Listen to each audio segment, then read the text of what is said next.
the town. I know. And there are other new town managers and town administrators coming in on the Cape at this point too. Yeah, especially for Churros, in the Churro. process of interviewing, and Yeah, Provincetown's got some interim management working.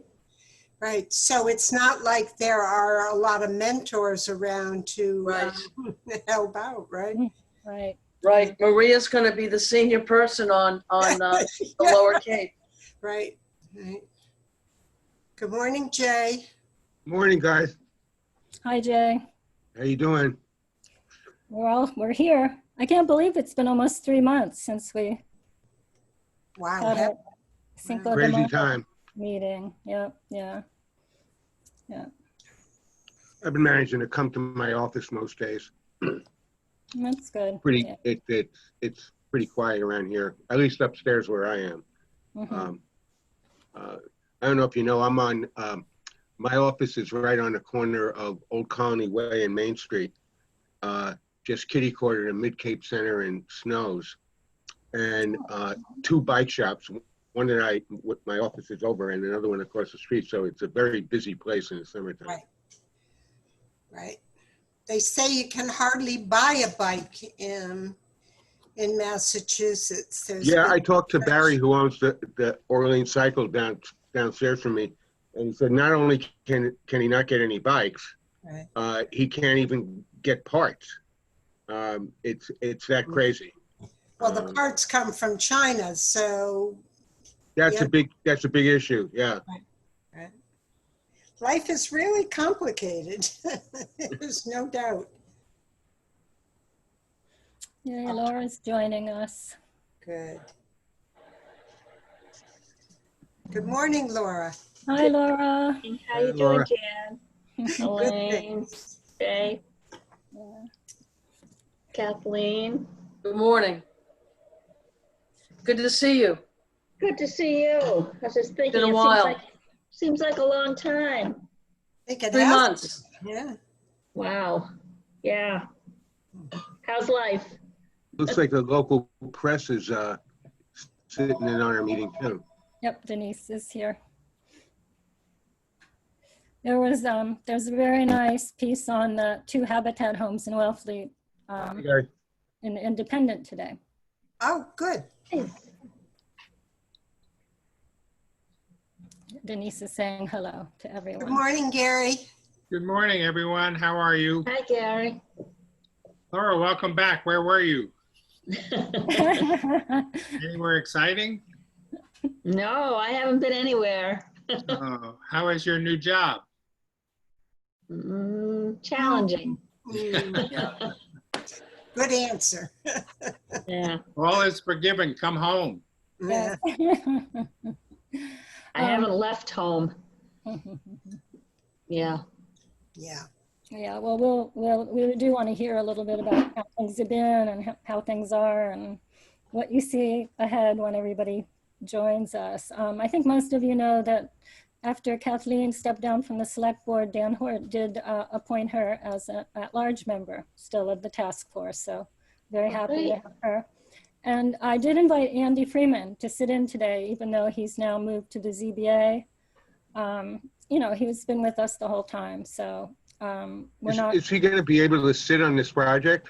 I don't think so, because I don't know.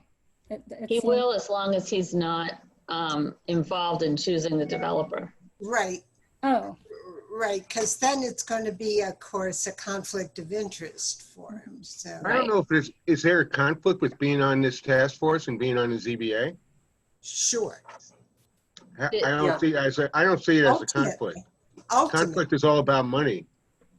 No, it's also perception and about whether they have influenced the the selection of the developer. So Yeah, I get it. Yeah. Hi, Katie. there's Katie. Hello. Hello, good to see you all. morning, Katie. Okie doke. Katie, we're twins. You got the memo.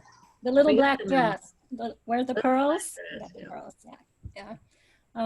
I'm not sure that Mike Travato will be able to join today. He is on vacation and wasn't sure he would be able to join What us. about Jim and Carl? Yep, we should be seeing them. So we'll get started in another minute. But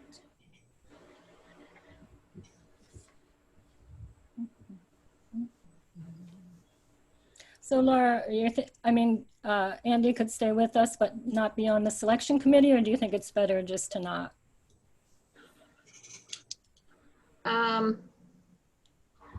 I think as long as he's not on the selection committee, he could get participate through the RFP process, and then not be involved in the developer selection, and cut off his involvement there, because ZBA is supposed to be quasi judicial, where they're supposed to be seeing things for the first time. So you don't want the developer, you want him influenced who the developer would be. Okay. I have to remember to keep an eye on admitting people, so. Yeah. But ultimately it's his decision for the conflict, his decision, and as to whether he feels there's an issue. Okay. Alrighty. You just don't want it to be challenged. Right, exactly, for sure. Don't need any extra problems. Right. Jan, while we're waiting, any word on what the school is going to do, the elementary school? No, tomorrow is when we turn in our 3 plans. We had to develop a plan for full participation, halftime, and total online. And that goes to the state tomorrow. And then hopefully by around the 10th of August, we will be able to decide. We've sent out lots of questionnaires to parents and teachers. Transportation, I think, is the biggest problem, because if you've got one person in the bench, we can't double the size of the fleet of buses. We don't even have enough bus drivers as it is for the buses we're using. So we're hoping that parents will want to drive their children to school and pick them up. And that would relieve the situation a lot and make it easier for us. So we're waiting to hear from everybody. It's very complicated. Do you have to, Jan, let me ask you, do you have to, I know my older daughter has got 2 kids in Eastham Elementary, or one kid actually. The other one's in preschool still. But she did an online survey. Yeah. Have you guys put together the results of that yet? We don't have the results yet. We're just still waiting for everything to come back. I see. Okay, good luck with that, really. Thank you. Yeah. We're still waiting for Carl, but I think we should get going. It's 8 after, so I hope he will join us, and we'll call the meeting to order. And a big hello to Katie and Laura. It's great to see you again. Thank you for being here. We'd just love to hear what's going on statewide with your experiences, all your work, what you think is coming up. Well, I think, the good news is the Senate passed the housing choice legislation intact. Oh, wow. So and the House already has, so it's going to conference committee. There's just like a couple of little differences that should get ironed out in the next day and be on the governor's desk by the deadline, which is Friday night. So that's huge.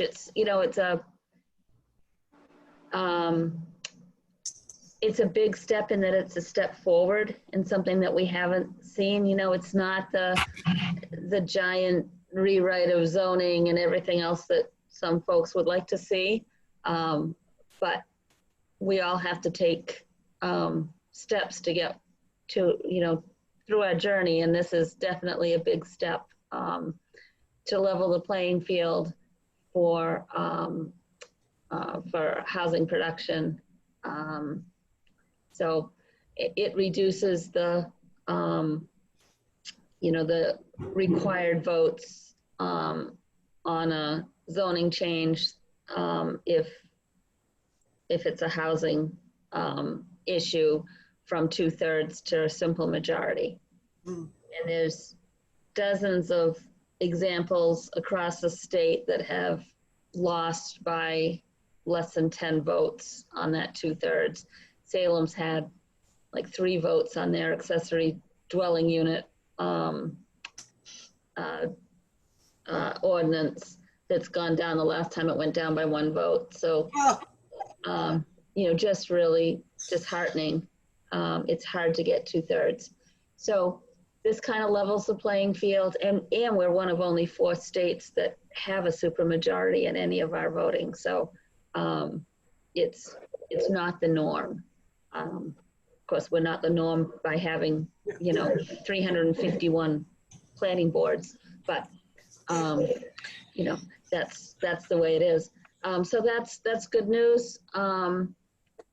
There's certainly more steps that could be taken, but that was a huge step. So as the state takes steps forward, the federal government took in my opinion, took a huge step backwards yesterday by eliminating the affirmative furthering fair housing rule at HUD. And that rule changed kind of the previous language, which it's gone back to. Communities just have to say that they, they understand that they have exclusionary zoning, or that they have ways to go to being more inclusive, but they don't have to do anything. There's not a lot of enforcement involved with the affirmative furthering fair housing. Communities needed to show what they were doing to further fair housing. And so who had to do it is communities that receive HUD funding. For the Cape, Wellfleet itself doesn't receive HUD funding, but the Cape as a whole, under the home funds, we're all one community because we're the consortium for the home funds. And we had to do that, we do have to do that report every 3 to 5 years. I forget if it's 3 or 5, showing statistics of what we've done and who's in our community, and that we're serving all the members of our communities, and that we're inclusive and welcoming. And now we won't. Now it'll go back to just showing who's there without any action plans for moving forward. So in my opinion, it was a big step back made. I won't get into politics, but anyway. So that's kind of where we are on the legislative side, state and federal. There's, I think there's anything else. I think that's it. The issue around, and I can't remember how well, let's just move on, and I can bring it up later. Around the issues around releasing an RFP. But we have to get to an RFP first. So. All right. We had a Lower Cape meeting, and Philippe from the Vineyard was on, and he asked the question that never got answered about what's anybody seeing about future funding, and if there are any, it may be a crystal ball that we can't see yet, but he was curious about what might be ahead in terms of funding sources. Good question. I think that we're still in the middle of the bond bill that was passed 2 years ago, a year and a half ago. So I think the funding sources will, are steady. I'm not sure if there was a amendment to the economic development bill that would add additional funds to the state housing tax credit. It got through the House, and I'm not sure it got through the Senate. I didn't hear that. Everything has been pretty frantic in the last 36, 48 hours. So, but that would, obviously an increase. I think it was a doubling of the state housing tax credit would be, a huge accomplishment for further funding. As far as the low-income housing tax credits go, they're still, they're still intact. And so far, the pricing of them has not dipped, which we were a little afraid might happen, but they haven't. So fingers crossed that's there. I think because of where the CPA funds come from, they come from real estate transfer taxes. We thought that was going to be a problem, but if you've looked at the, what's happening in the real estate market with the historically low interest rates, the refinances, which it comes through that as well, the refinances, and obviously the Cape is just blowing up with real estate activity.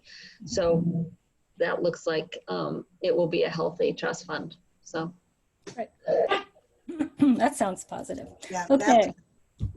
On to the RFP. I did send out the draft that we got from Katie on the 15th of July. Looks pretty good to me. A few people have made some notes. I'll try to screen share. I'll still be able to see if Carl's trying to join if I screen share, right? I think so. It'll be on the, Katie, you would know, maybe. I'm actually not quite sure. Okay, I'm going to find out. Oh yeah. Hard to know. We'll see. Well, maybe he'll text me or something if he's trying to get in. All right. This is what we got from Katie. I think just one big question before we start was we didn't ever get the attachments. I don't know if that's still in process. I can send them over now. I thought I had sent them. I'm sorry about that. I thought you sent them too. Yeah. It must be a huge file. It was a large file, so I don't know if it went through, and maybe I can try Dropbox. Do you use that? Yes. Okay. I didn't get any failed to send message or something, but I'll just try to use Dropbox for that. Okay. Because it was very large. Yeah, and I should have let you know that before, but here we are. All right.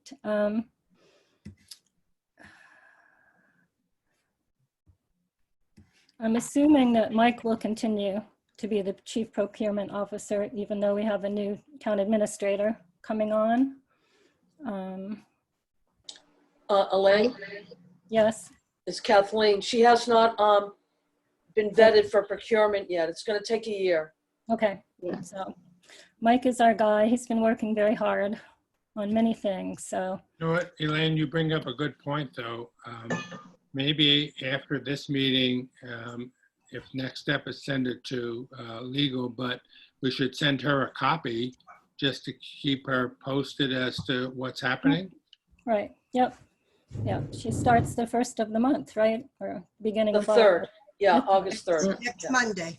Next Monday. So I think it'd be useful with a little note to send it to her. Right. All right. I don't know if we'll just go through very quickly if anybody else has anything they've noticed. I think the bigger things that we weren't sure about, it seemed that under development objective, section 4, the link to the housing plan didn't work. Okay. Goes to a page not found, Katie. Okay. I'll fix that link. Okay, thank you. I mean, and there's some little typos or something capitalized or not capitalized. Should we do those ourselves, or do you want to know what we found? Yeah, probably just send them to Katie, Okay, because you know you want to end up with a PDF, so you want to make sure that this is Perfect. okay. So the little typo things we can just send yeah. to Katie. Great. Yeah. Laura, is Yes. it typical for it to go first to legal and then to the select board? That's typical. That was what Mike was suggesting. Yeah. Yeah, that makes more sense. Yeah. Okay. And you have KP, right? Yes. Yeah. Yeah. Mm-hmm. Who do you think? Do you know what attorney typically works on your things? Klein, Katie Klein. Okay. Okay. Is there someone named Carolyn too? Yeah, but it'll be Katie Klein, Elaine. Okay. I don't think she's reviewed one of ours before, but she may have. Mm-hmm. Okay. No, it doesn't matter. It's fine.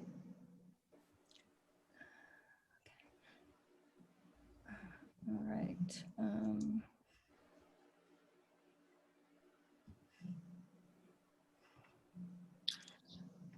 Gary. Laura? Yeah, go ahead, Yeah. Gary. Now it says that the demolition of the existing old COA building is included in the RFP. Yeah. Before it wasn't. And I asked about how much we thought it would cost. Is it a material change? And I don't know if we can answer that, or Elaine, you had a figure, I don't know where it came from. Somebody had mentioned $40,000 at some point. It might, if somebody's just demolishing it to make no use of it, it might be less, but, and it sort of would be nice if the town could take that on as a cost, but it had to get in here because the town wasn't really doing anything about it except offering to put a fence around it. Yeah. Elaine, Jim Hood here. Do we know whether or not there's asbestos on site? It's been cleared for that, Jim. Okay. Yeah. That helps. No hazardous waste. No lead paint either, Kathleen? I don't know about the lead paint, but the asbestos was the big question. Right. Yeah. If it Yeah. had been a preschool, I would hope there was no lead paint. Right. Um, They had a head start there. yeah. I don't see what else. I don't think it's a deterrent. Not a huge deterrent for a developer. So, and actually it would cost the town more to do it than a developer, because obviously the town would have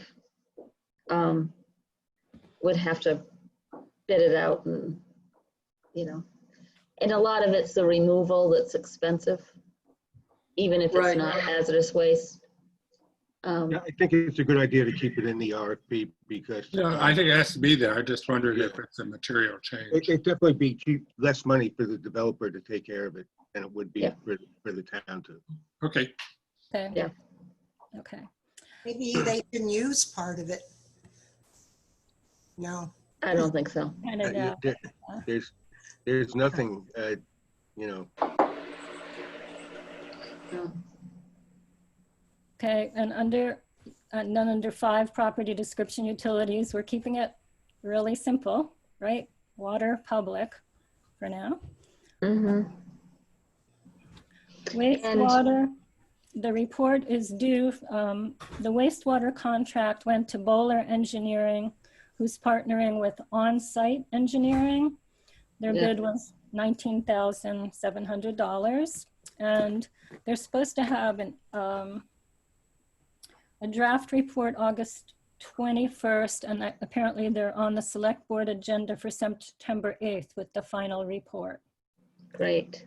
which should include the initial hard cost, ongoing operating costs, required testing and reporting schedule, cost and estimated timeline for permitting potential siting options, evaluating either recommend an on-site wastewater treatment and disposal options, and also the report will include the evaluation of a neighborhood or satellite treatment plant. So that's where that is. And Mike and our health agent Hillary have been working with the engineering people. Laura, Yeah. is the Cloverleaf's proposed solution the alternative septic that we are looking at? No, they're looking at one that's in use in Westport. I saw that, but what is it? Do you know anything about it or how it's different? I don't know how it's different. I know the project that it's at, but I saw that and I have a note to look at what it is, but I haven't looked at it, or to ask Bowler. What project is it at? I think it's at Nokachoke, is that what it's called? It's a Nokachoke, I think it's called. Nokachoke Village.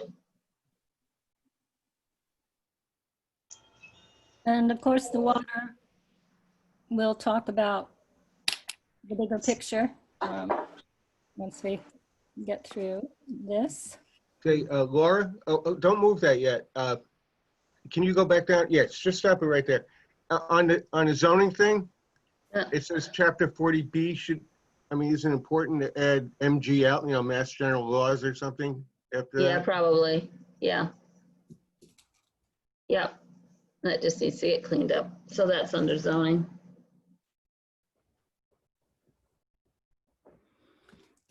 Thank you, Jay. Yeah. Yeah, I was staring at it and I'm thinking, what is wrong there? Yeah, Okay, I'm getting them. we'll expand that.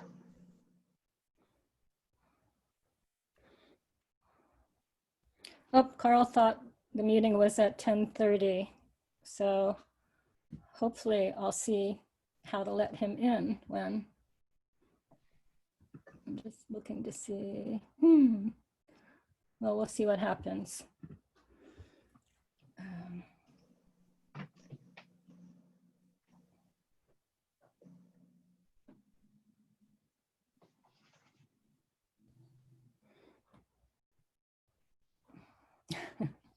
Okay. All right.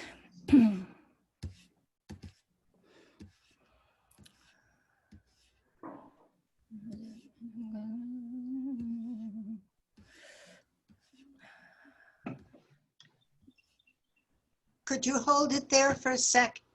Mhm. Just wanted to.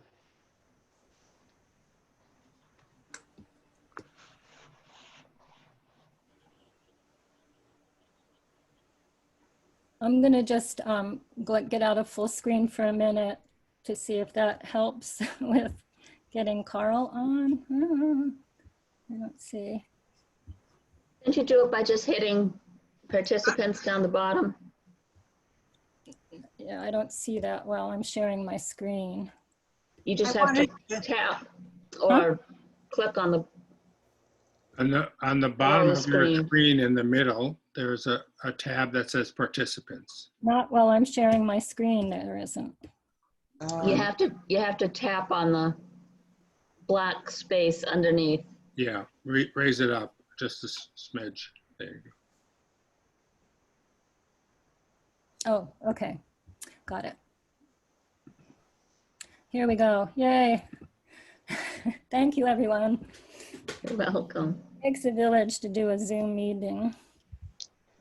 I wanted to add a word or two under the fourth bullet down. I thought I had said that at one point, but it didn't get included, on neighbors and the school. Because it's terribly important that the school hours and buses and all that be considered in when they bring their big trucks and stuff. So we are a neighbor technically, but I think to specifically say school should be in there. Would that be possible? Where's that, Jan? Which, The Fourth bullet down. bullet down, it says limit impact on neighbors, yes, gotcha. Yeah, you I know, think, and then say, and the school. And that would be very helpful, I think, just, I agree. Thank you, Jan. Katie, just as a general comment, we should be consistent about using periods. So some of these bullets have periods and some of them don't. Whatever you want to use is fine. Sure, I'll make sure that's consistent. Thank you. Okay.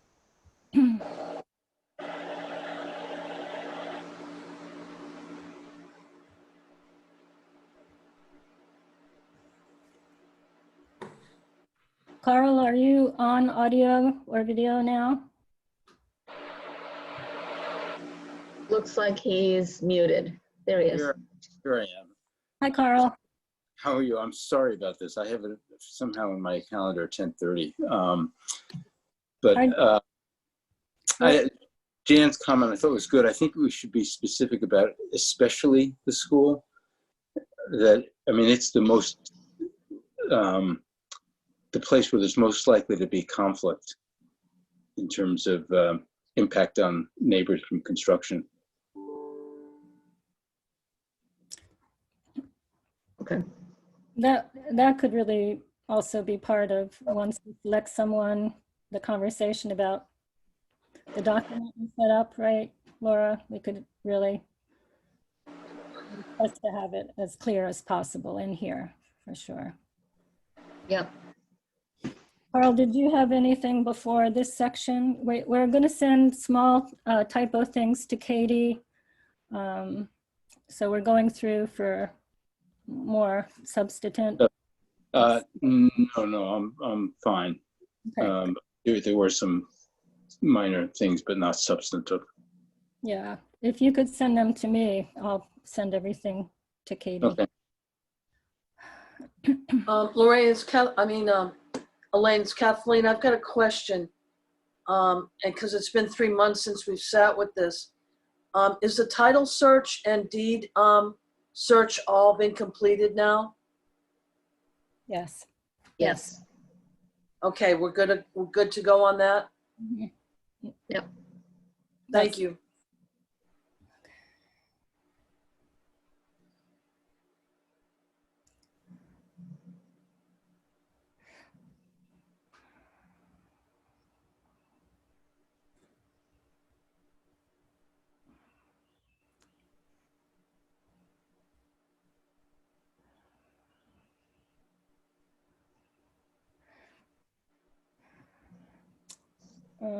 Let's see, the rest of it, we had, Just have the evaluation criteria after this. And then I did just send you the attachments through Dropbox. So you can let me know if that went through. okay. I think where there was a place where it's talked about the design guidelines.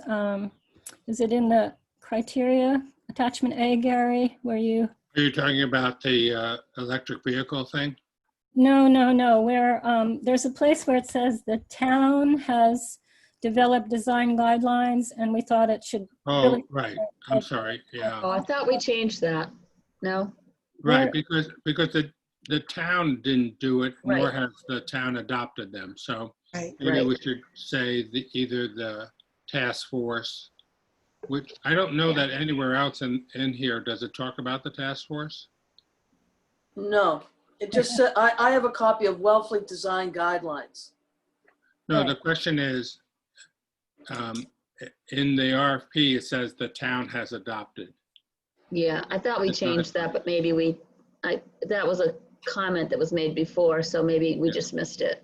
Yeah. Do you remember where that is, Gary? Is it in the criteria or in the body of the RFP? If you can I do a think quick it's, with Word for guidelines, it should pop up.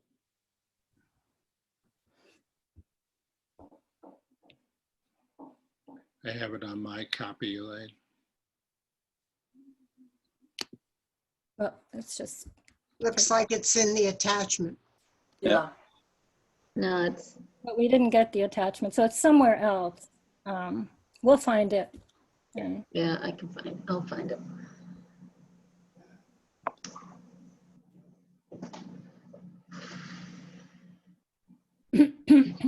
and then, Elaine, yes, it's under building design and aesthetics, and it says the town has provided design guidelines, attachment D. what section is that, Gary? Roman Right numeral? there. I think you just, no, Roman numeral 4, development objectives, fourth one down, under building design and aesthetics. you just went past it. Here, no, there. Guidelines is highlighted. I- Keep going. Oh, there we go. There Yeah. it is. We could take the passive voice and simply say design guidelines have been provided. Or we could say. But the town has provided them. It doesn't say they made them. They wrote them. I just don't want to it hasn't been through the planning board or any other process other than our Right. own. Right. But Oh. if the town is distributing this RFP, the town, Therefore, the town has, by inference, they have adopted them or has provided. Yeah, I would agree on that. If you're comfortable with that, that's fine. Just as an FYI, Katie, the town is capitalized there when it says the town. Typo. Yeah, I think at one point it said has adopted and we changed it to just has provided. Okay, if we're comfortable with that, that's fine. All righty.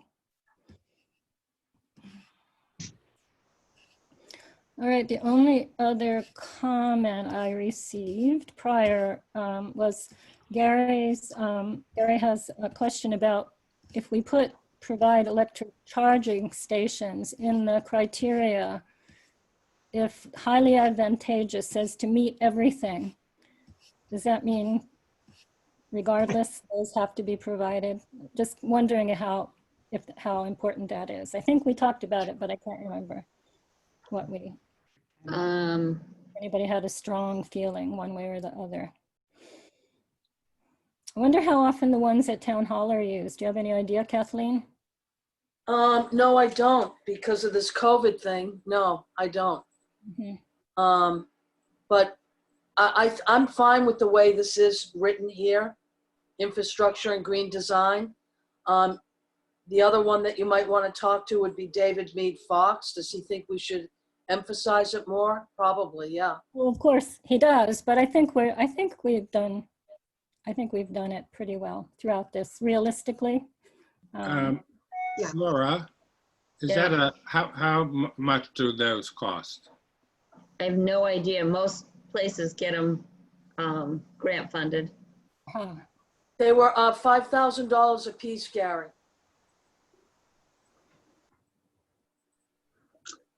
as I recall, when we had that meeting at the Council on Aging during the winter, someone made the observation that going forward, it's going to be more and more common that people will be using electric cars.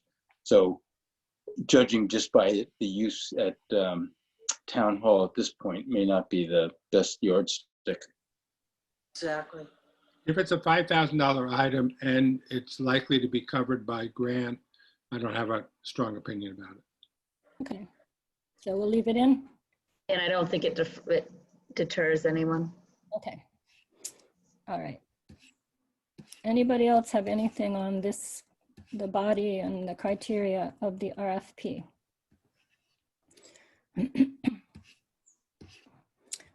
I don't know. I didn't plan to show the design guidelines again. We were all quite happy with them. The select board had, didn't ask for any changes, so I think that's fine. I don't know about my ability to open the attachments. I don't know if we need to look at those ourselves, or I can send it to everybody. I think the rest of the attachments are pretty much, boilerplate. Yeah, that we couldn't change anything. Right. Yeah. Yeah. I mean, there's a, that's where the KP may have an issue. I think they have an issue with the land disposition agreement. They might template that they may want to, play with. That's in there, I think. Okay, let's. Where? Sorry. That's definitely in their wheelhouse, not ours. Right. And the draft ground lease, Jeff Sachs wrote that back in like 2005, but everyone still uses it. But again, KP may want to put their, edits to it. They're just draft. But those would be the two places where I think, we wouldn't, you and I don't have any, wouldn't have any changes there, but they might. And Laura, well, the only way this goes out will be online. We're not going to have hard copies of this to give to anybody, right? You can. Usually it's done, especially in this world we're in right now, it usually just goes out electronically. They can request, it's best to have folks request it so that you have a record of who has it, so that if there's any amendments that have to be made, you can get them to everybody. If there's questions, you can get the answers to everybody. Do you need large print ones for certain people for town meeting? No, because they can just, enhance it. They can just enlarge Online, online. okay. Well, it looks great. Tiny little changes. Edie, I don't know how long you feel like it would take you to do that. That we can send it on its next step, or Laura, should we talk about the next steps at this point? Yeah, we should probably talk about the next steps. Katie probably can do it relatively quickly once she gets the other, oh, there we are. When she gets the other edits, I don't think, you tell me, Katie, but. No, that's right. Today's Thursday. Beginning of next week. Yeah, Monday or Tuesday. Yeah, I could get. Okay. Get the edit. So next steps, it'll go to legal, and then come back, I assume, for the Board of Selectmen. That's where, they have to bless it. Obviously, you'll need the wastewater evaluation, whatever that analysis, to be part of this, and that may change some of the wording around the septic and around the evaluation criteria, depending on which way the task force, the selectmen, whoever's going to make that decision, leans. Obviously, we've talked about the cost of the wastewater treatment plant, so I've, and whether or not that, if they're, hooking up others, other public buildings, is the town willing to take that on? That'll come with that report. I don't think we have to worry about that. I think the bigger issue is in releasing the request for proposals. As I've talked to some of you about this, but I don't think I've talked to the whole committee about it, because I was hoping that we'd have an answer, but we don't. The Attorney General's office has taken a very narrow, well, no, it's not narrow, it's broad, has taken a very broad interpretation of a SJC decision about what constitutes, what triggers public construction laws.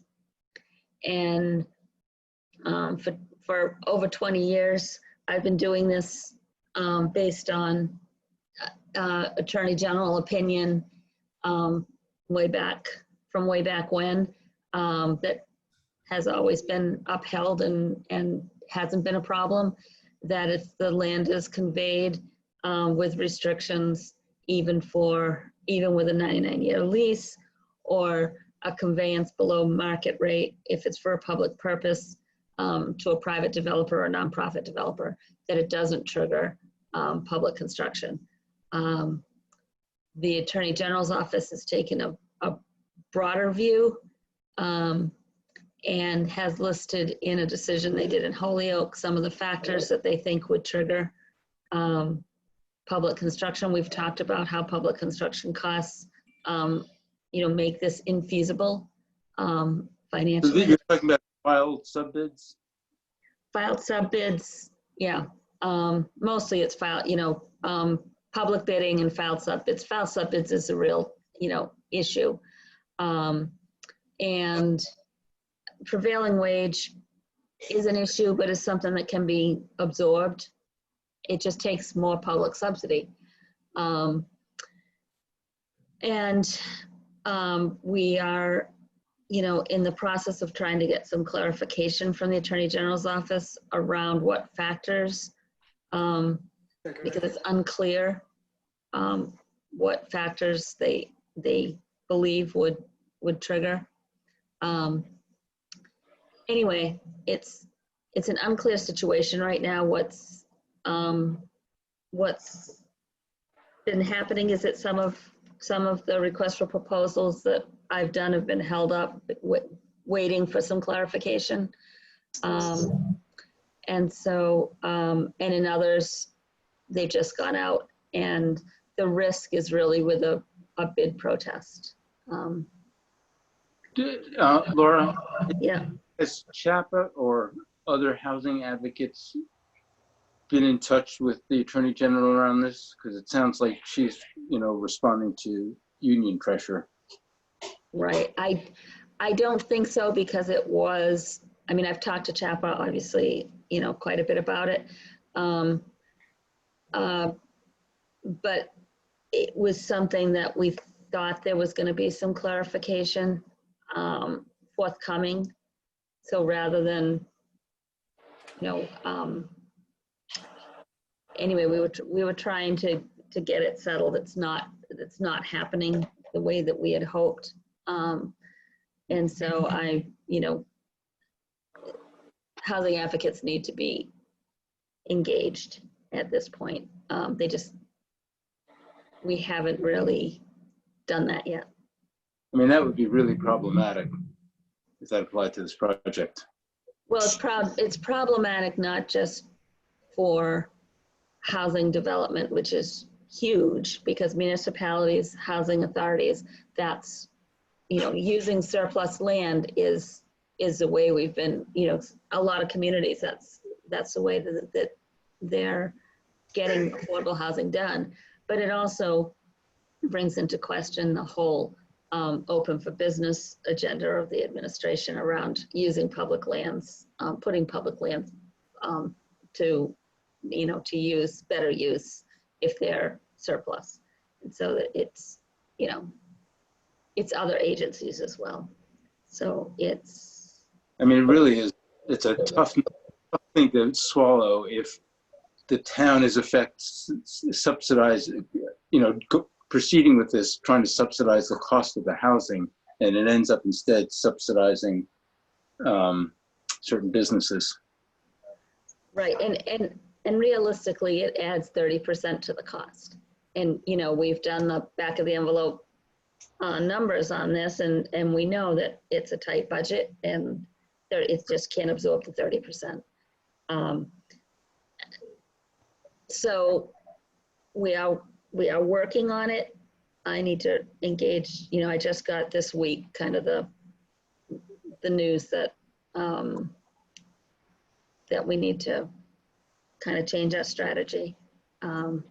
So if this were issued, and this issue is not resolved beforehand, who is bearing the risk? Is it the developer? In which case, Developer. Well, yeah, the developer. Yeah. so I mean that's going to really discourage a developer from Yeah. responding. They respond on the basis of Yeah, and yes. Laura, I've got a question. Is this being supported by the Baker administration? This move on the Attorney General's office? I mean, I'm under the No. impression that No. Charlie Baker has been, you know, a proponent of getting housing in the state of Massachusetts. Yes, it sounds the political administration. agenda of Healy's in terms Yeah. of our political future. Yeah, and I don't know. It's a, like I said, it's a. Is it's it a broader- political? Yeah, I mean, everything's political. Yes, it's political. And like I said, we have not really been very public about it. And probably I just realized that there's a reporter here. We have not been very public with it because we thought we could reach consensus. And my next question is going back to the steps we take to get the RFP out. The meeting with the Board of Selectmen is August the 11th. What if it doesn't get their good housekeeping seal of approval? What happens then? what if the selectmen don't plus it? Is that That's what you're correct. Yeah. asking? It dies. I mean, What happens then? you can't release it without their approval. They were quite supportive when we met with them in May. We have a new select board person now who I know is very pro housing. So It actually has to be, does it have to be approved by the Attorney General before it's issued? No, it can be issued. I just wanted you to be aware of this situation. I mean, I've talked to Mike and I think Elaine a little bit about it a long time ago when at first I thought we would have a solution before we got to this point. So at this point, I would not feel right not telling you about the issue. Should the town communicate with the Attorney General? No. It's bigger than that, I think. Yeah, I think you know, unfortunately, I think it's a political problem that's going to may take a political answer. It may take legislation. There's a couple of solutions. There's a couple of ways that can go. So the town, if you wanted to avoid all that, you could, the town could file a home rule petition in January and ask to have it waived from public construction laws. Boston does it all the time and no one ever says boo, but it seems to you have to get on an agenda for a session, has to go through both houses and pass the legislature, pass both House and Senate, and it has to be signed by the governor. that has been done numerous times in Boston on housing authority projects that they didn't, that they didn't want to have go through it and other things. And then some other suburban communities have also done it. Cambridge does it. But then I think Acton's done it and some other communities. So that's a path if we haven't, if we can't get it settled other ways. I think you said there were two ways. I thought you said there were two possibilities. So that's a possibility. The other possibility is, is legislation. Legislation would be that any, basically exempting these kinds of projects from Chapter 149 and the public construction laws. What about the projects? Is Cloverleaf been through, so they're exempt from this, or? They're not exempt from it. All the potential projects that are up in the air right now or in process could be affected. Mm-hmm. But again, it's not, the Attorney General's not out looking for these. I don't want it to make it sound like, they're on the hunt for any of these projects. It's really an association of subcontractors that has filed a couple of bid protests. Right. Does it help us in relative terms, the size of this project relative to projects that are going on in Boston or Springfield or Worcester? I think size and geography help. Yeah. And not drawing a lot of attention to what we're just talking about, Yeah.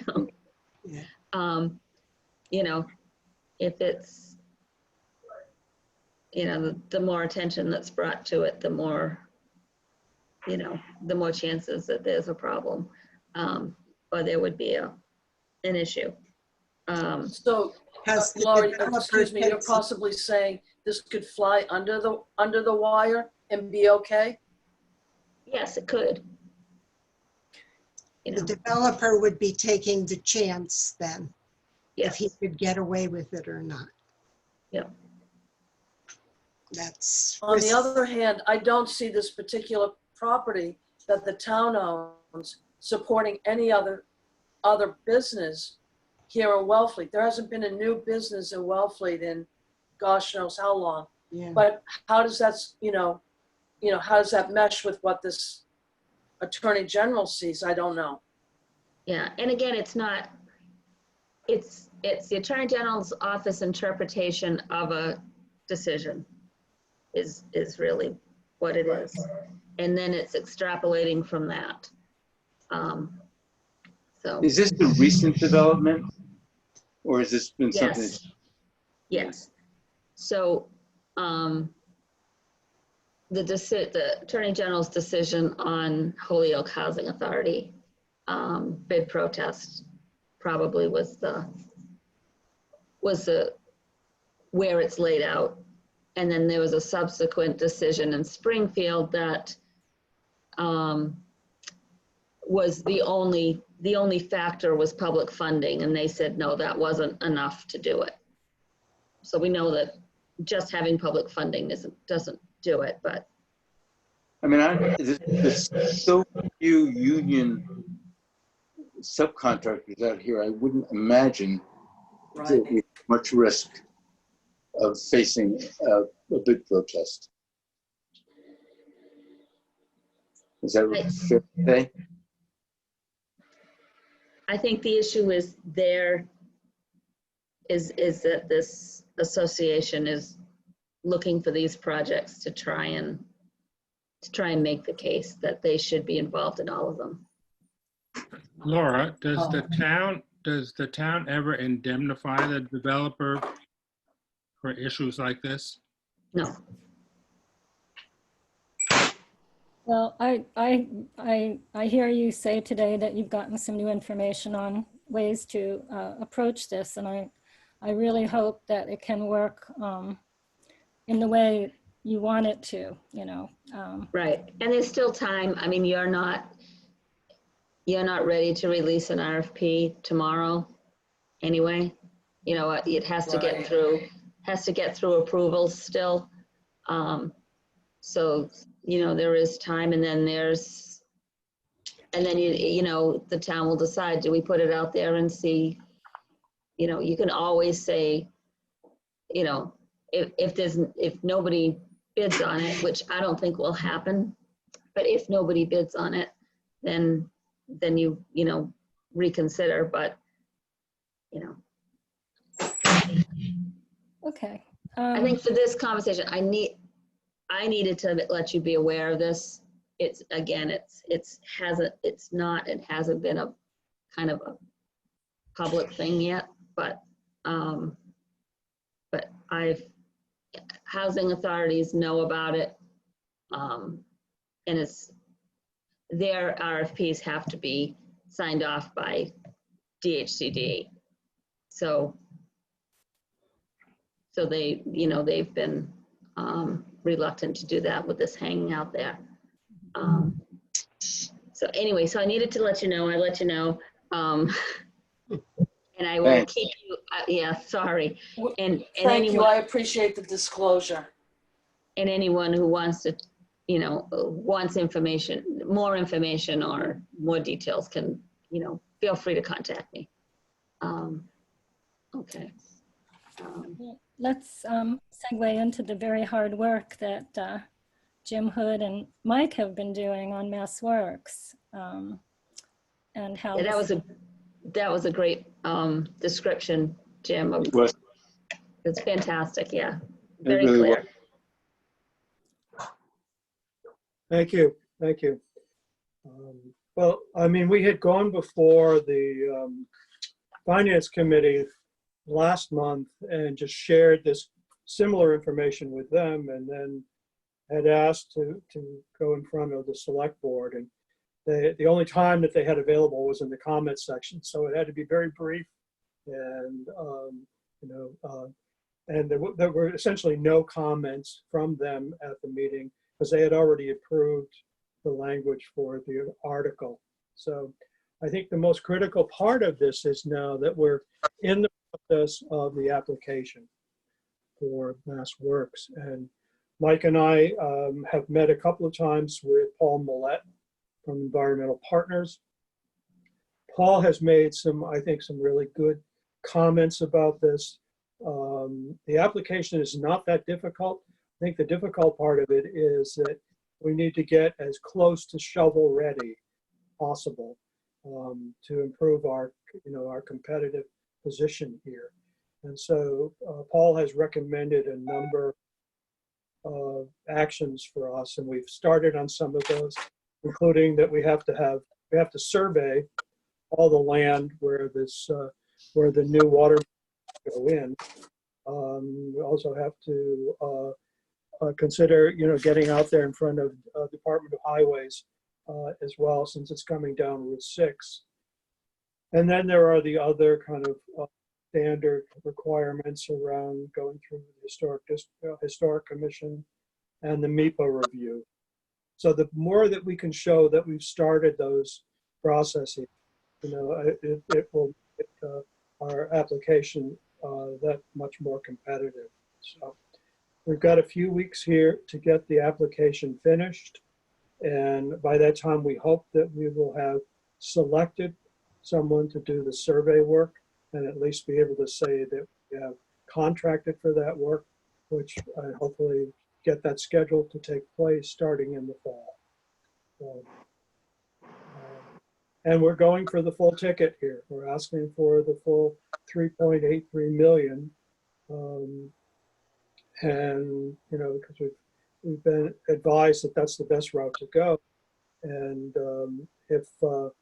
you know, if whatever we don't get from them, I mean, we still have the option of reaching out to other potential funding sources, including USDA. And Paul Millette is, I think he's very positive about that. He thinks that much like what happened back in 2008 and 2009, we should expect that there may be some stimulus funds that get that are made available, and that could be from the federal government that could flow through like USDA, which is what happened for us with the last major expansion of the water system in 2010, where we got an appropriation from USDA that amounted to 60% grant and 40% loan, which was great for us at that time.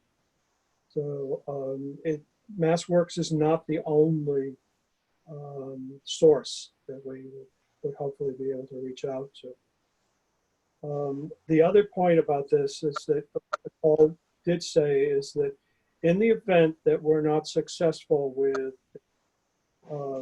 MassWorks grant, and we struggled to get the funding for this, there's still the opportunity of going back to DEP and asking for a short-term waiver to allow us to proceed with this project with the understanding that the water main project would eventually be done, but it may not be for a couple of years.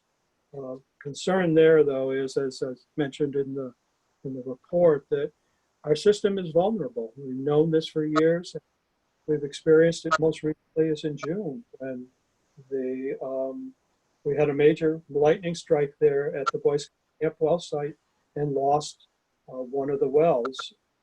Took several weeks to get that back online, and I mean, it's operating now, and we're still waiting on the repairs to the control system there, which has to be, so that needs to be done yet. So, but Whitewater has been really helpful through that. It's not a good position to be in. We really do need to get the redundancy from the Gristmill Way well site, fixed as quickly as we can to support both the housing project and, as I mentioned in that report to the select board, the housing is key in the MassWorks program, as is economic development. So that for us to be able to show that we're, expanding the number of potential connections, including commercial connections in town, that is I think would be really helpful in our application.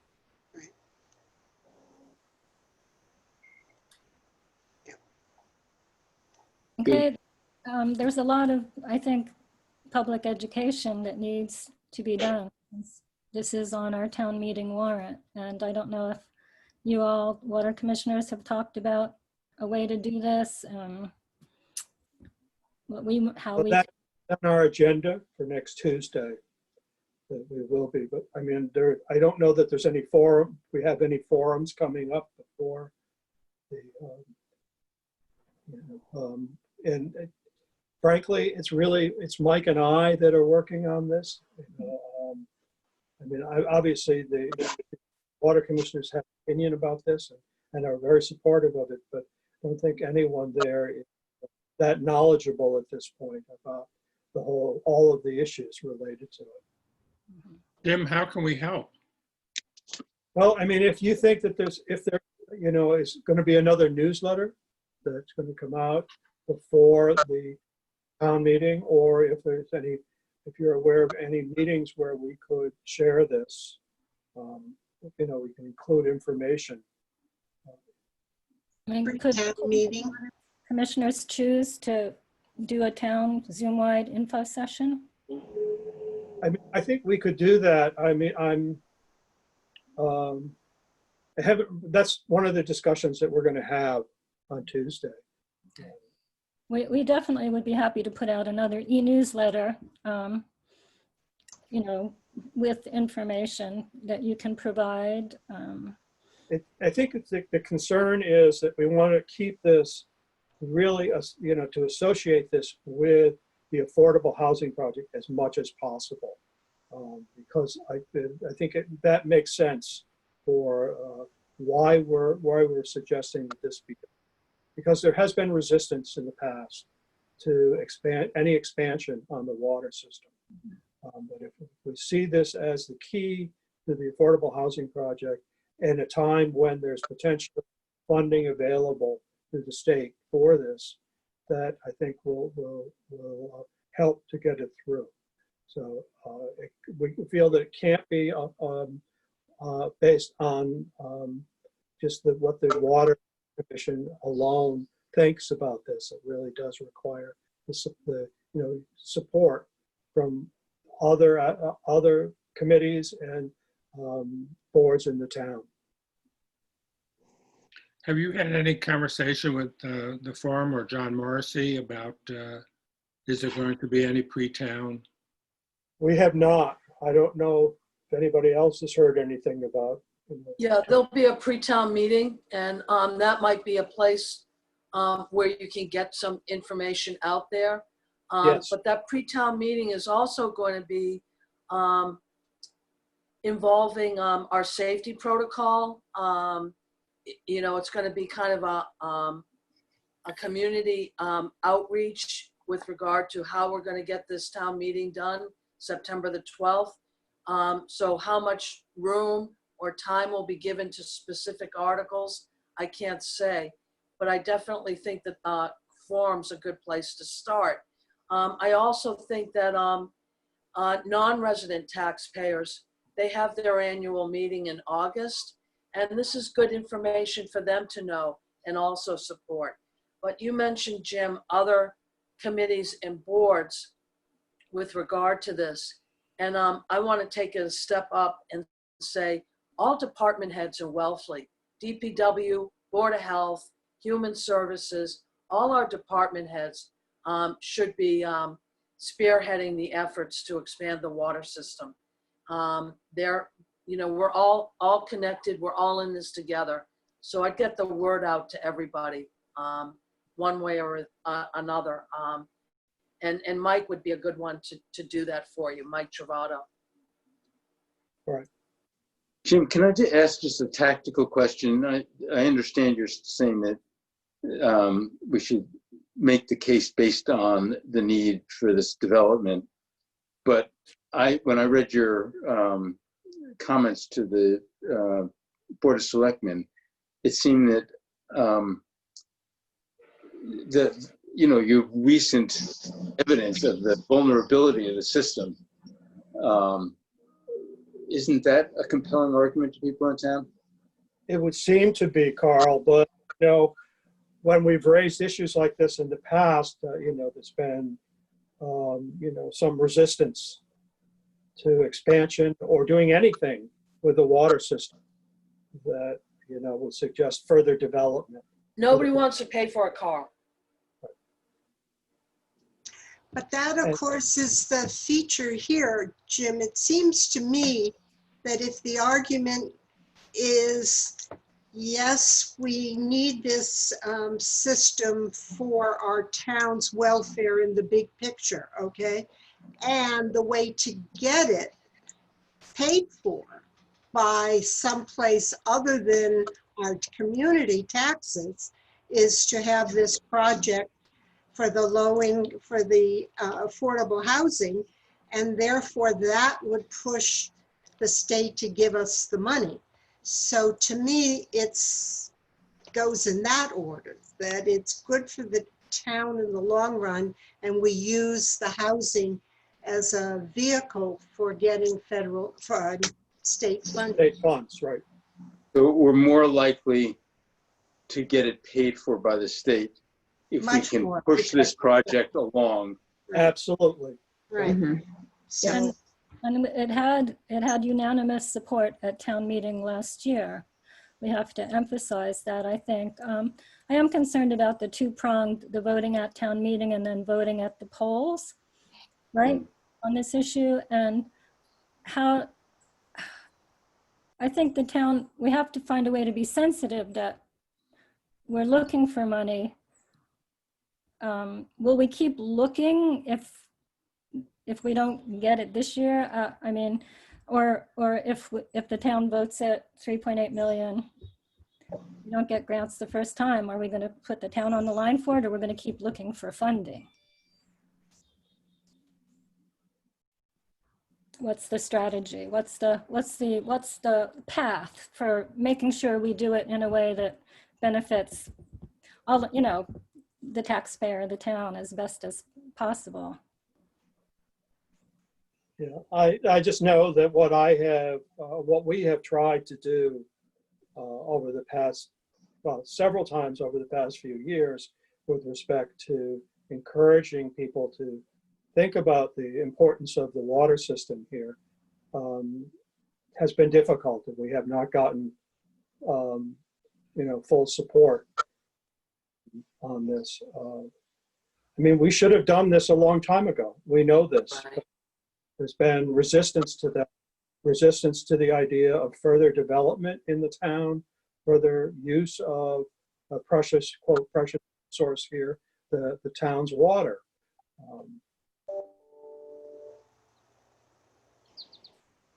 Can I ask a practical question and timing question?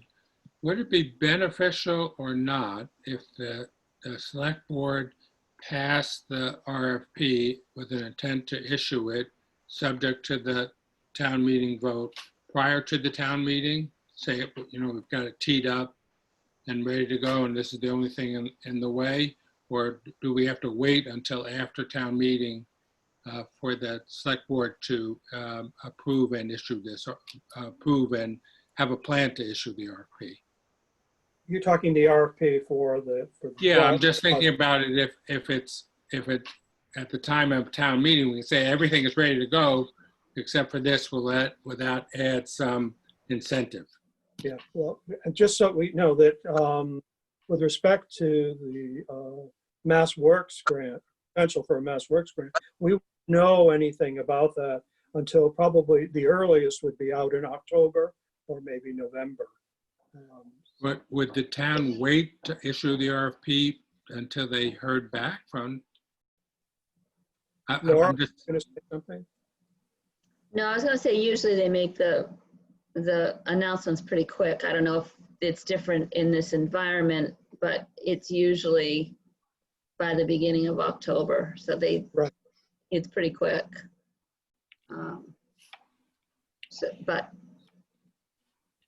But Laura, do you think it would be helpful for town meeting to have the select board have approved the RFP, or it's not? I think it would be helpful, but if they don't, I don't think it's that big a deal. I mean, right now, everything's pointing towards the RFP going out. It's in its final, stages of review. We don't know how long the legal review is going to be. It shouldn't be that long. But again, having the land disposition agreement and the lease are the two things that they'll wordsmith. And so if the Board of Selectmen are waiting for that to approve it, it may be longer than, than town meeting. Well, it seems pretty obvious that housing has to reach out and we already made the case and got the vote for the land, but we have to reach out and make the case For the water.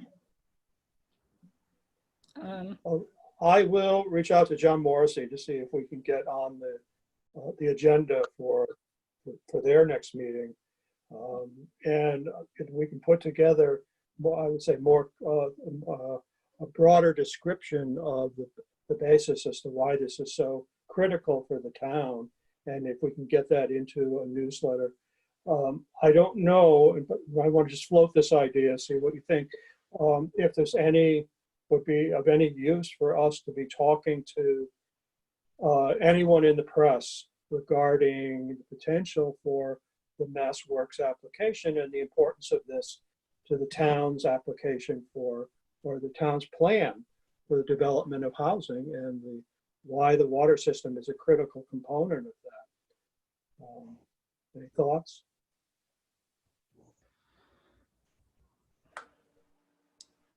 I would think We need to use everything, Jim. We need to use everything at our disposal to get the word out with regard to the water. I'm also thinking maybe CDP might be able to help us get the word out. but we need to get the wind behind our backs on this particular issue so that when we go to town meeting, we have an affirmative yes on the water issue. I don't think it's going to be as difficult as people are starting to imagine it. Everybody is behind the project at 495 Lawrence Road. Everybody knows it's critical to the sustainability of this community. If we do not develop this housing within the next 4 to 5 years, Wellfleet will not be a sustainable community. Keep in mind, without that water expansion and more redundancy in that line, we're also not going to be a sustainable community. The two go hand in hand. But you know, picture yourself at town meeting, September 12th, hopefully on a beautiful Saturday morning at the ball field. And we're going to be able to tell the voters, the quorum that shows up for that meeting, over there, you'll see 30 units. Over here, you'll see 12. You're going to see a neighborhood, which is what Elaine has been describing from day one with regard to the project. So I think we will get the support, but I think it's critical to get, and as Carl just learned, you know, the reason, you know, why this needs to be done. And as Jan has just added, the fact is that we can tie the water expansion onto a housing project for a funding mechanism really is the genius of why this needs to go through. So I'm hopeful that, you know, we'll get a good response with this. I don't know if you saw the note. We just, in the chat, the note from Denise Coffey, who's a reporter for the Cape Cod Times, saying that's why I'm here today. So we have someone from the press willing to Get learn the more, word out. get the word out. Yeah, yeah. Can I ask a procedural question? Kathleen, maybe you know. How are motions going to be made and how are either support or questions going to be handled? And is there any remote participation? I can't answer the remote participation. I do know that there'll be a sound system and there'll be a chance for people to speak. Microphones will be either bagged and disinfected and switched out that way, but you know, there will be a way. And as you know, this past Tuesday night, the Board of Selectmen voted unanimously to reduce the quorum so that we're able to go forward, even if we only have 100 voters. Now, we've been able with legislation to reduce our quorum, so it will happen. Mm-hmm. And there will be a town election after the town meeting, right? Well, there'll be, we've already had the election, but there'll be a ballot, there'll be a ballot box questions, yeah. Over for whatever the articles that need voted, which this one will, right? Yes. And Elaine, historically, we always, we say yes to things at town meeting. You know, we'll all say yes and be behind something. And then when we get into the ballot box, we say no, or, you know, we don't follow through. So I understand your concern there too, but I'm more concerned that if people are going to be able to vote by mail, and they probably could start voting pretty soon. I'm not sure how the town's going to arrange that. You know, I was hearing a report that for the mail-in voting, the safest way to think about doing it is at least 2 weeks ahead of time. I mean, this may be for the bigger elections, but I mean, I just feel like so much good work, important work has been done. I have to feel we should go forward in a positive way and educate people and reach out and be willing to talk as much as possible to be ready for it. yeah. So that would be my wish, to push forward in a positive way. You know, we deal with what we have to deal with as time goes on. But I mean, Laura, I think it makes sense to keep moving forward. Yeah. right? Oh, absolutely. Yeah. Absolutely. Yeah. And it's difficult because of COVID, Elaine. You know, it's difficult. We can't have these conversations like we would at, you know, a breakfast or a coffee or, you know, the post office, Stephen. You just, it's hard to have these conversations with residents. I mean, So Jim, I think getting stuff in the paper is important. yeah, maybe small personal Zoom outreach by the water commissioners and housing together or independently, but with the same playbook. Is there anything that seasonal residents can do? Yeah. Make the What? permanent address. Huh? Make Um, it a permanent address and vote. Your meeting's coming up in August, and I think that if you're participating in that, Carl, and I expect you will be, Susan Reverby will give you a moment to discuss the importance of, you know, expanding the water infrastructure to support the housing. Okay. At least you'll have a moment or few moments to say something about that. And you'll have the Board of Selectmen also in on that Zoom meeting. And, you know, it'll be a good interaction between the two of you. Yeah, you all know people that live here year round. So the more you know and can talk to people, Okay. that's great. Yeah, Yeah. appreciate it. Jim, board when has is been your very- meeting? I'm sorry. Jim, when I is was your just- meeting? Gary and then Carl. Jim, when is your meeting? Tuesday at 4. Tuesday, the 4th? Next Tuesday at 4 p.m.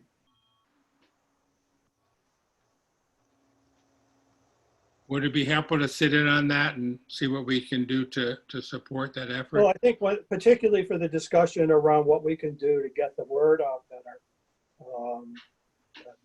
You know, particularly if there's any effort, you know, joint effort that we can do.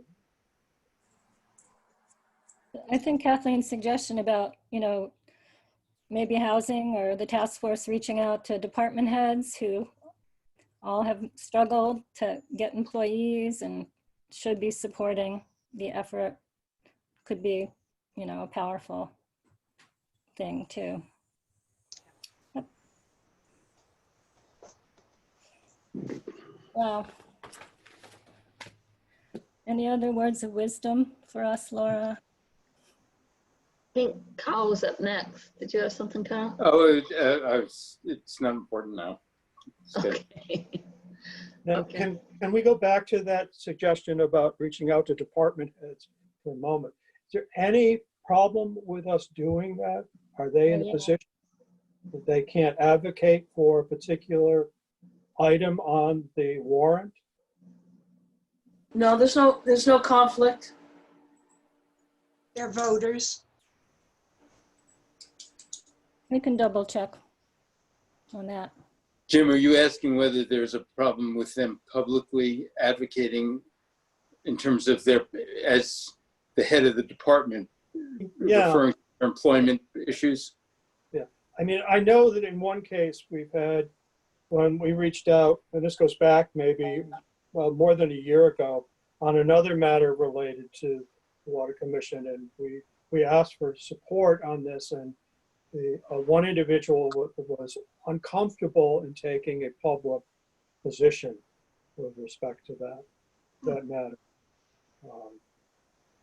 Jim, there was a issue regarding Briar Lane, bringing it down Briar Lane and a impact on the assessment or the taking of land there.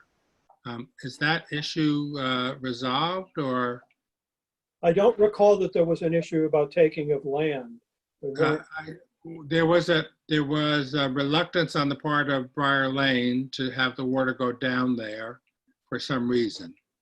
Do you remember We that? had, I think that at that point, Gary, when we did reach out to the residents on Briar Lane about the potential for bringing a water main down, with Briar Lane. There was concern about the impact on their, whether or not there was going to be a betterment fee. Betterment, thank Impact you. on their taxes. Right.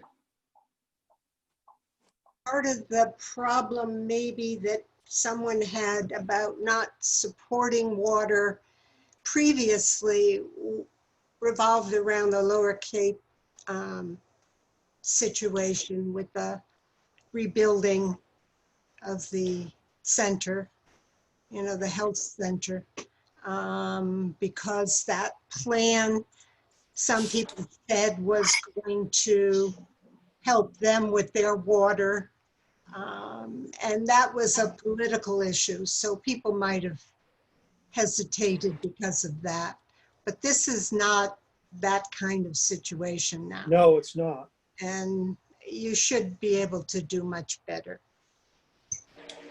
Well, Jim, I think any of us that are interested should sit in on your water commissioners meeting. People from housing definitely will. Housing Authority.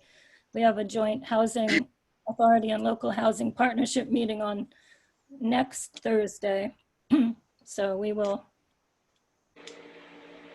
we'll do what we can, make a plan, keeping, coordinating with you all the way along to make sure, Okay, thank you. Yeah, Elaine, and we Jim, I can- just want to add one thing to your proposal. And I thought you spoke very well at Tuesday night's Board of Selectmen meeting. But I think one added benefit that people should be aware of with regard to the expansion of the water system is that it will bring more fire suppression out to the highway, which we really don't have right now.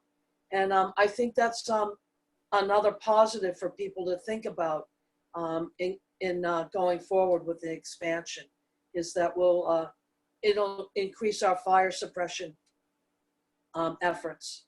But one thing, Kathleen, on that is that it will not change the situation on Coles Neck Road. Just so you know that we're not planning to do any work on Coles Neck. So Right. those hydrants there that are not operational will not be operational with the Right. installation on Route 6. But we could have ones up in another area, yes. Yes, absolutely. okay. Thank you all. Laura, I want to just go back. When the RFP goes to town council, if they have questions, are they going to direct them to Mike and then? Probably they'll direct them to Mike. They don't usually get back to me. They usually get back to their client, the town. Okay. So, but Mike can always, he knows he can always call me or conference me, and if there's an issue that needs to be resolved or they have a question. So is it appropriate for both the task force as a group to prepare a statement in support? I mean, the Housing Authority will work on it, but we have this group. What's the proper? I think your statement is sending it along. Your statement, your statement is here's, we've spent however long it's been, I can't even remember, putting this together to I think you make a statement when you give it to the Board of Selectmen or when you give it to legal or whatever, saying, This is our work. it's moving forward. This is the next step. We're pleased to present this after, the work that we've put into it. But I mean for the public in our town meeting, or do we sign on to like a public information sheet or something like that? Have something. They've suggested at town meeting for groups to prepare like a one-page info sheet too, in addition to possible speaking at the microphone. So we can talk. They're not voting on the RFP. Right, No. right, no. So, But in support of, after your overwhelming support, making this land, I would start with that. After your overwhelming support of making this land available for housing, we're pleased to take the next step, in coming to a final draft of the request for proposals, the warrant article around water will make this, a positive vote on that will make this project, move this project one step further or something. Actually, I like your idea, Elaine. I don't think it can hurt. And that if there are any number of votes of support from groups that Jim can cite to say that all these folks are in support of the water article. Yeah. One of the frustrating things I saw on Tuesday, Jim, was although you're Article 10, there's an Article 2 that has like 15 different elements to it for DPW related expenditures. So people may be a little drawn Weary. after that article. But I think the more endorsers that you have, the better. So maybe we should take a vote in support of your article. Oh, absolutely. Yeah. I don't think we get onto the warrant, but we could, No, but we're a appointed committee. Can we announce that at town meeting? We can take the vote and see how we right, put didn't it. hurt. Yeah. We have everybody here, right? Right. Yeah. Okay, so do we need an official motion, Elaine? Yes. So, Jim, is it Article 10? Yes. Okay, so I move that the 95 Lawrence Task Force vote to endorse Article 10 at the September town meeting to expand the water system. I Yeah. second. Okay. Any more discussion? All in favor? Aye. Kathleen, I. Very good. All right. And Jim, if you get a whole bunch of those, it might be worth something. Yeah, well, no, I think it's a good idea. And I mean, we will have a chance, or I'm hoping we will have a chance at the town meeting, to make a brief statement about the warrant article and to say, and we have the unanimous support of the following, Yeah, groups. right. Okay. Okay, anything else? So do we need any motion to move this to legal? Or is that just the next step? I wouldn't think so. I think that's just the Okay. next step. I mean, I think we will give it to Mike and he would send it to legal, right? We Right. wouldn't send it there ourselves. Yeah. Yeah. Okay, well, Laura, thank you so much for your All time. right, thank you Thank all. you, Laura. It's been Hey, great Laura, I working have with you. one question. If in fact we issue this RFP, let's say in October or November, whatever, are we then competing with the Cloverleaf project for funding next August? And is that an issue or not? No, but, no. The issue will be, I think we talked about timing for release. And, you don't want to get tied up in a funding round when folks are applying for a funding round, or else they just don't pay attention. They don't have the time to respond. So, So when there should will we? be- yeah, so there'll be an early funding round. I think probably won't matter because it's just a mini round. I think is going to be November 1st. And then there'll be the pre-applications in December, most likely, if it goes by the typical schedule. And then the applications in February. So the best time to release an RFP is really March, honestly. Or October. We should have asked much earlier. I mean, do you We really? did. We went backwards. We just had a lot of delays Mhm. But with the you- water issue, the septic issue, all those things.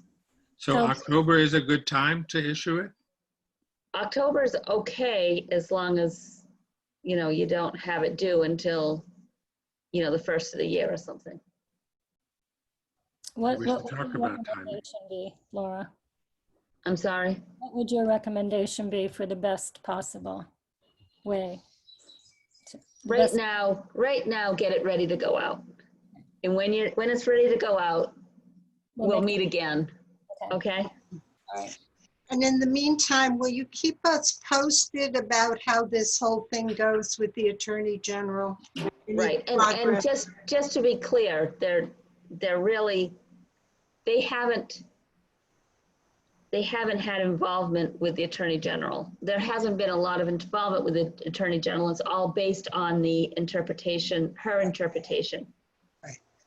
Okay, so it's not like, you know, she's made this great statement. It's a Not yet. interpretation of a decision she made. Right. Or her office made. Okay, great. Thank you. And Jim, thank you so much for all the hard work you and Mike are doing. I feel like all the grants we applied for and everything have all fallen into Mike's lap and your lap. And it's greatly appreciated. And thank you. And I think we do now have the understanding of the water system to be able to speak to the people we know intelligently about it.